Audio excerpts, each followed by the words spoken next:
Hello friends, this is Dr. Vikram Sabharwal. I am back with another video of mine today. In my last video, I talked about vitamin C and the optimum doses which need to be taken to prevent disease and stay healthy.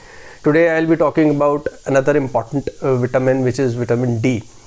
A lot has been said about vitamin D and its role in prevention of disease. बहुत सारी बीमारियों से बचाता है ये हमें vitamin D, और हमारी बॉडी में इसका लेवल ऑप्टिमम होना चाहिए, यानी कि एक पर्टिकुलर रेंज के बीच में होना चाहिए। ये जब से ये लॉकडाउन शुरू हुआ है, कोरोना की प्रॉब्लम शुरू हुई है, विटामिन डी का रोल और ज़्यादा उभर के आया है कि ये जो है लंग्स और रेस्पिरेटरी इन्फेक्शन से हमें बचाता है। लेकिन कोई भी स्टडी, कोई भी डॉक्टर, कोई भी रिसर्च बॉडी, कोई भी इंटरनेशनल मेडिकल काउंसिल या बॉडी हमें आज तक ढंग से ये नहीं बता पाई है कि इसकी ऑप्टिमम डोज क्या होनी चाहिए सप्लीमेंटेशन के लिए। आज हम बात करेंगे कि एक्चुअली में हमें कितना सप्लीमेंटेशन चाहिए और सबसे बढ़िया सोर्सेज क्या होते हैं विटामिन डी के सप्लीमेंटेशन के।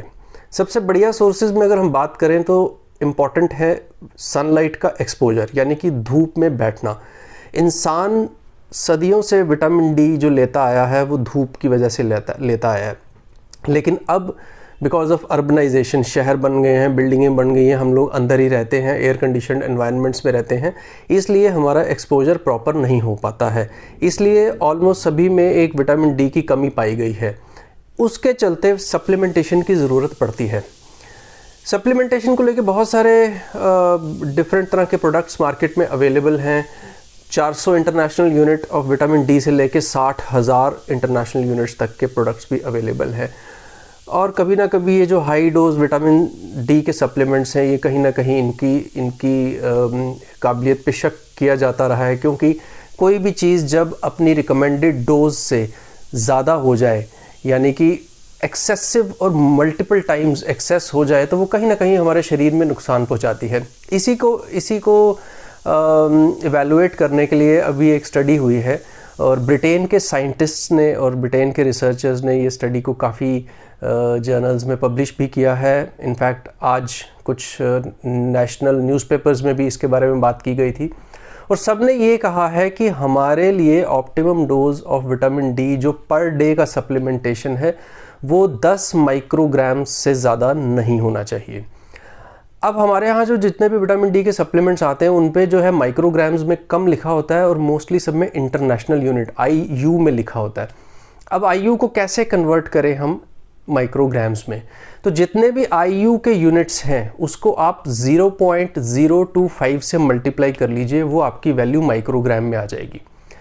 और अगर आप ध्यान से देखेंगे तो जो 10 माइक्रोग्राम की रिकमेंडेड जो वैल्यू कही गई है कि इतना विटामिन डी आप रोज़ लीजिए, वो बेसिकली 400 इंटरनेशनल यूनिट एक विटामिन डी की जो सप्लीमेंट की वैल्यू है उसमें 400 इंटरनेशनल यूनिट होना चाहिए।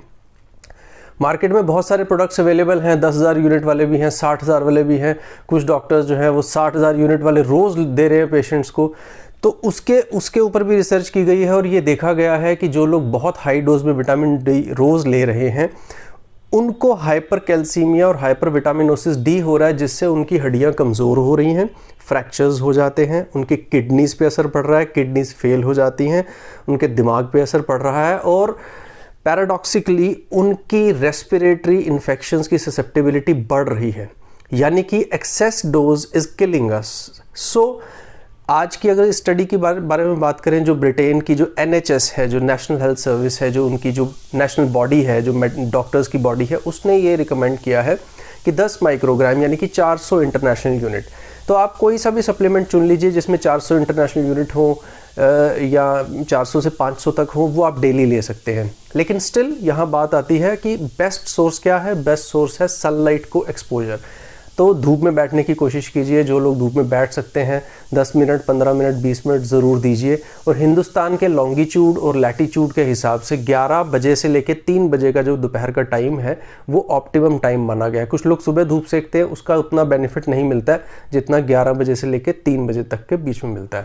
तो दोस्तों आई होप मैंने विटामिन डी के बारे में जो है आपको आज जो इन्फॉर्मेशन दी है वो आपको यूज़फुल लगी होगी। अगर आपको यूज़फुल लगी है और मेरे पहले वाले वीडियोस भी आपको अच्छे लगे हैं तो कृपया मेरे चैनल को सब्सक्राइब कीजिए और इसको ज़्यादा से ज़्यादा फॉरवर्ड कीजिए, शेयर कीजिए, ताकि जो नीडी लोग हैं जिनको इस बारे में इन्फॉर्मेशन नहीं है उन तक ये इन्फॉर्मेशन पहुँच सके और वो अपनी सेहत को बरकरार रख सके। धन्यवाद।